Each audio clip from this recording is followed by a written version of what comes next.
Right now, companies around the world are doing something they haven't done in a while. Slowing down and rethinking how they hire.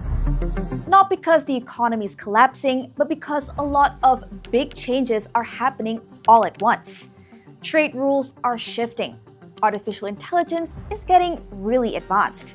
And the push for cleaner energy is no longer just a buzzword. It's policy.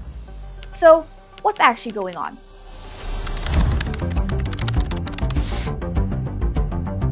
Let's start with trade.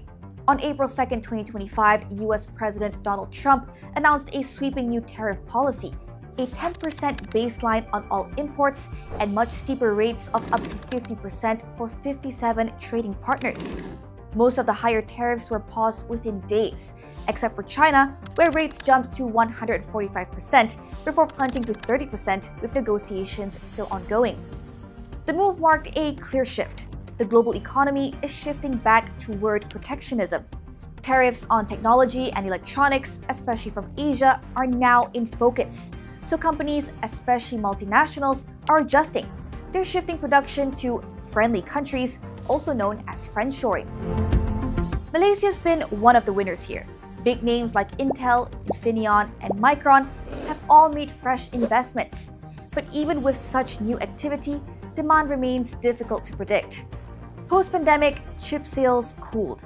In Penang, hiring slowed. Some plants paused expansion plans. We saw a similar pattern with glove makers.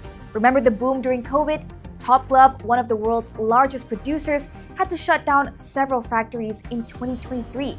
Too much supply, not enough buyers. And then there's tech.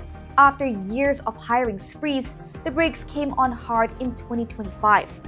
Meta and Microsoft cut over 30,000 jobs globally. Almost 20,000 of those were in Silicon Valley.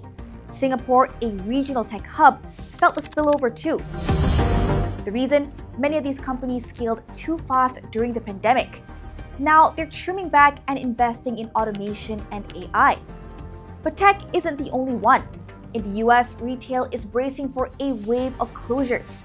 Analysts expect more than 15,000 stores to shut their doors this year, a shift that could affect up to 200,000 jobs. Meanwhile, in Europe, industrial players like ThyssenKrupp are making cuts too. 1,800 jobs gone from its auto parts division, citing weak demand and supply uncertainty. Now, let's talk energy.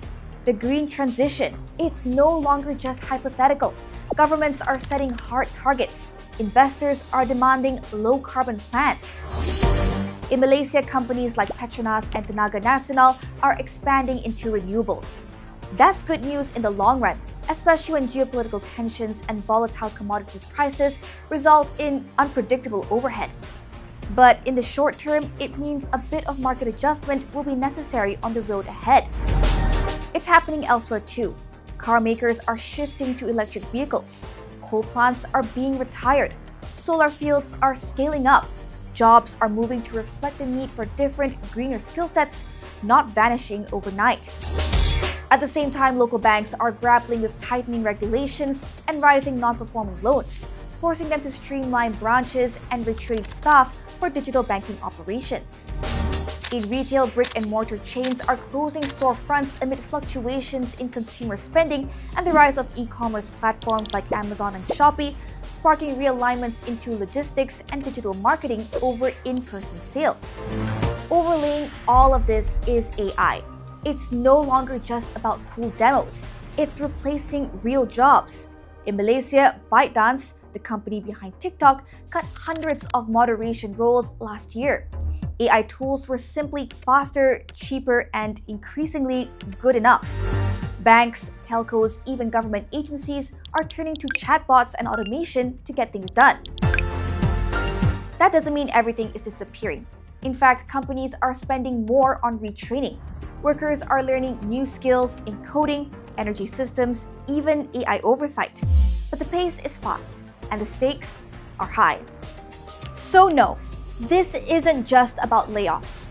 It's about a system-wide adjustment. Companies aren't reacting to one crisis. They're preparing for a very different future. One with new rules, new tools, and a new kind of workforce. Natasha Bust, FMT.